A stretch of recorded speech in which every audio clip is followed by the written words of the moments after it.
سپہر کے 3 بجے ہیں۔ السلام علیکم، یہ ریڈیو پاکستان ہے۔ عامر ہاشمی سے خبریں سنیے۔ پہلے اہم خبروں کا خلاصہ۔ پاکستان اور کویت نے دو طرفہ تعلقات مزید مستحکم کرنے اور باہمی دلچسپی کے علاقائی اور عالمی امور پر مل کر کام کرنے کا عزم ظاہر کیا ہے۔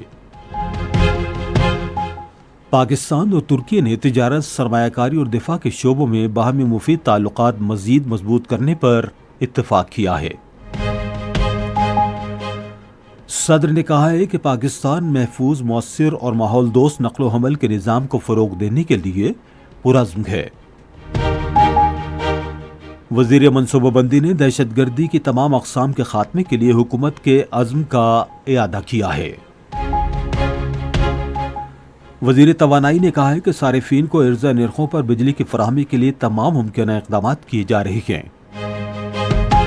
اور پنجاب اور خیبر پختونخوا کے ہنگامی امدادی اداروں نے کل سے منگل تک بارشوں کے سلسلے کا انتباہ جاری کیا ہے۔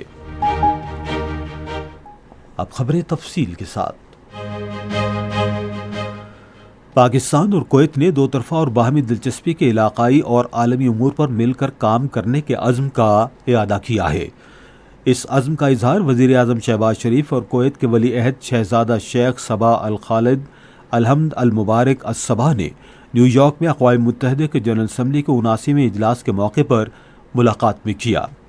دونوں رہنماؤں نے دو طرفہ تعلقات کے تمام پہلوؤں کا تفصیلی جائزہ لیا، جن میں سیاست، معیشت، دفاعی تعاون اور عوامی وفود کے تبادلے کے شعبے شامل ہیں۔ وزیر اعظم نے دونوں برادر ملکوں کے درمیان دیرینہ گہرے تعلقات کا اعادہ کیا اور انہیں مزید مضبوط بنانے میں پاکستان کی گہری دلچسپی ظاہر کی۔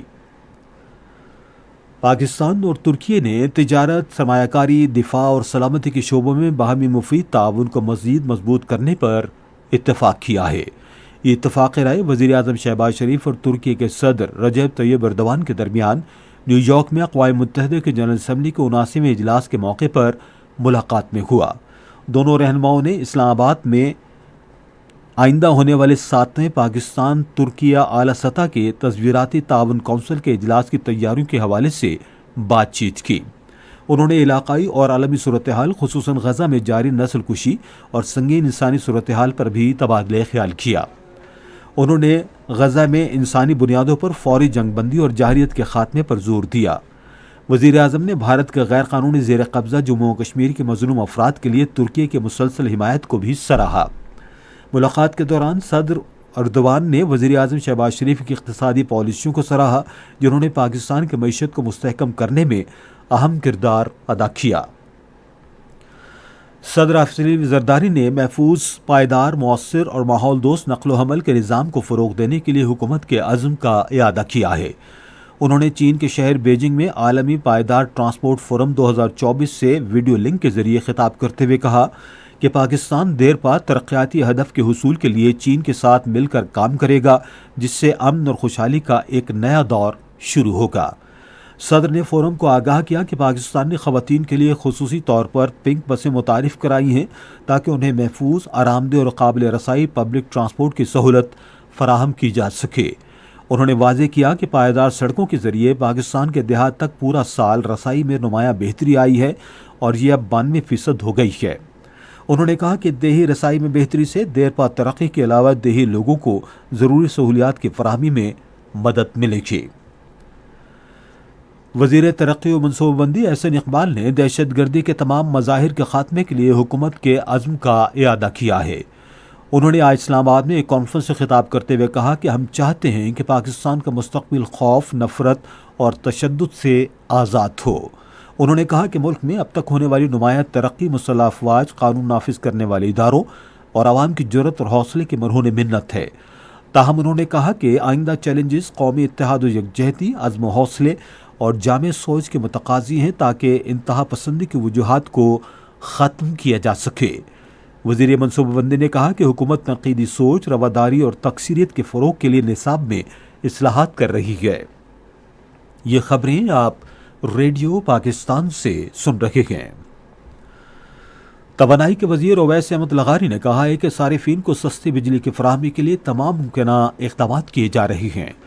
انہوں نے ایک نجی ٹیلی ویژن چینل سے گفتگو میں کہا کہ صارفین کو آئندہ چند ماہ میں سستی بجلی کے حوالے سے اچھی خبر سننے کو ملے گی۔ وفاقی وزیر نے کہا کہ بجلی کی قیمتوں میں کمی کے لیے بجلی کی نجی پیداواری کمپنیوں سے بات چیت جاری ہے۔ بجلی کی بڑھتی ہوئی قیمتوں کے حوالے سے ایک سوال کے جواب میں اویس احمد لغاری نے کہا کہ شرح منافع میں اضافے اور روپے کی قدر میں کمی کے باعث بجلی کی قیمتوں میں اضافہ ہوا ہے۔ سیاسی امور کے بارے میں وزیر اعظم کے مشیر رانا ثناء اللہ نے کہا ہے کہ آئینی ترمیم کا معاملہ زیر غور ہے۔ انہوں نے ایک نجی ٹیلی ویژن چینل سے گفتگو کرتے ہوئے کہا کہ آئینی ترمیم سیاسی جماعتوں کے اتفاق رائے سے کی جائے گی۔ انہوں نے کہا کہ عوام کو انصاف کی فوری فراہمی کے لیے قانونی اصلاحات ناگزیر ہیں۔ موسمیاتی تبدیلی کے بارے میں وزیر اعظم کے معاون رومینہ خورشید عالم نے کہا ہے کہ پاکستان موسمیاتی تبدیلی سے متاثرہ ملک ہے۔ انہوں نے آج لاہور میں COP29 سیمولیشن پروگرام کے بارے میں ایک سیمینار سے خطاب کرتے ہوئے ذرائع ابلاغ پر زور دیا کہ وہ موسمیاتی تبدیلی کے حوالے سے معلومات اور آگاہی فراہم کریں۔ پاکستان میں چین کے سفیر ژانگ جاؤڈونگ نے پاکستان مسلم لیگ نون کے صدر محمد نواز شریف اور وزیر اعلیٰ پنجاب مریم نواز شریف سے آج لاہور میں ملاقات کی اور ٹیکنالوجی، تجارت اور سرمایہ کاری کے شعبوں میں تعاون بڑھانے کے طریقوں پر تبادلہ خیال کیا۔ ملاقات میں وزیر اعلیٰ پنجاب مریم نواز شریف نے سرمایہ کاری کی حوصلہ افزائی کے لیے خصوصی چین اقتصادی زون کے قیام کی تجویز دی۔ انہوں نے کہا کہ خصوصی زون میں سرمایہ کاروں کو مختلف سہولتیں دی جائیں گی۔ انہوں نے ڈیری مصنوعات اور زراعت کے شعبوں میں چین کی مہارت سے فائدہ حاصل کرنے کی خواہش بھی ظاہر کی۔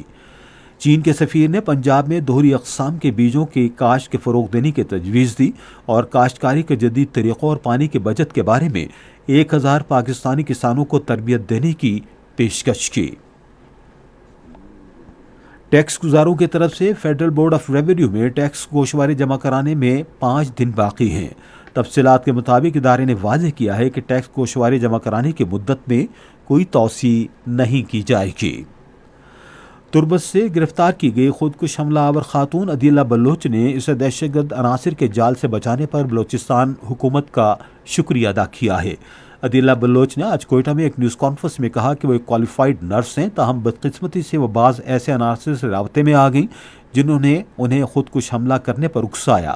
عدیلہ بلوچ نے کہا کہ جب انہیں پہاڑوں پر لے جایا گیا تو انہیں اپنی غلطی کا احساس ہو گیا، جہاں حالات انتہائی مشکل تھے۔ عدیلہ بلوچ نے کہا کہ اس نے وہاں نوجوانوں کو بھی دیکھا جنہیں دہشت گرد گمراہ کر رہے تھے۔ عدیلہ بلوچ نے اس تاثر کو مسترد کر دیا کہ بلوچ خواتین اپنی مرضی سے خودکش حملہ کرتی ہیں۔ انہوں نے کہا کہ دہشت گرد عناصر انہیں بلیک میل کرتے اور اکساتے ہیں اور کہا کہ انہیں بھی کچھ اس طرح سے اکسایا گیا کہ وہ سمجھ نہیں پائیں۔ انہوں نے دہشت گردوں کے مذموم عزائم سے بچ نکلنے پر اطمینان کا اظہار کیا۔ عدیلہ بلوچ نے نوجوانوں کو مشورہ دیا کہ وہ ایسے عناصر کے جال میں نہ پھنسیں جو انہیں اپنے مقاصد کے لیے استعمال کرتے ہیں۔ چین نے بحر الکاہل میں ہتھیار لے جانے والے بین البراعظمی بیلسٹک میزائل کا کامیاب تجربہ کیا ہے، جو 1980 کے بعد اس قسم کا پہلا تجربہ ہے۔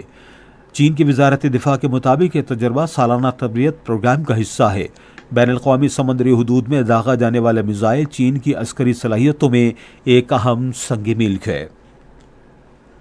17 سال سے کم عمر کھلاڑیوں کے ساؤتھ ایشین فٹ بال فیڈریشن چیمپئن شپ میں پاکستان اور سری لنکا کے درمیان میچ بھوٹان کے شہر تھمپو میں جاری ہے۔ اب سے تھوڑی دیر پہلے تک پاکستان کو 1 کے مقابلے میں 5 گول سے برتری حاصل تھی۔ پنجاب اور خیبر پختونخوا کے ہنگامی امدادی اداروں نے دونوں صوبوں میں کل سے بارش کے حوالے سے انتباہ جاری کیا ہے۔ پی ڈی ایم اے کے مطابق دونوں صوبوں کے مختلف اضلاع میں کل سے منگل تک تیز ہوائیں چلنے اور گرج چمک کے ساتھ بارش کا امکان ہے۔ حکام کی جانب سے متعلقہ اداروں کو چوکس رہنے اور بارش کے باعث پہاڑی علاقوں میں تودے گرنے اور میدانی علاقوں میں سیلاب کے خطرات سے نمٹنے کے لیے قبل از وقت اقدامات یقینی بنانے کی ہدایت کی گئی ہے۔ اور اب موسم۔ محکمہ موسمیات کی پیشگوئی کے مطابق آئندہ 12 گھنٹے کے دوران ملک کے بیشتر حصوں میں موسم گرم اور مرطوب رہے گا، تاہم بالائی خیبر پختونخوا، خطۂ پٹوار، کشمیر اور ملحقہ پہاڑی علاقوں میں شام اور رات کے وقت تیز ہوائیں چلنے اور گرج چمک کے ساتھ بارش کا امکان ہے۔ آج ریکارڈ کیا گیا بعض بڑے شہروں کا درجہ حرارت: اسلام آباد 35 ڈگری سینٹی گریڈ، لاہور اور پشاور 36، کراچی، کوئٹہ اور گلگت 33، مری 23، مظفر آباد 32، سری نگر 30، جموں 34 اور لیہ 22 ڈگری سینٹی گریڈ۔ اسی کے ساتھ خبریں ختم ہوئی۔ مزید خبروں اور تجزیوں کے لیے آئیے ہماری ویب سائٹ پر radio.tvd.pk اور فیس بک کے link radio Pakistan news official پر براہ راست ویڈیو اسٹریمنگ بھی ملاحظہ کیجیے۔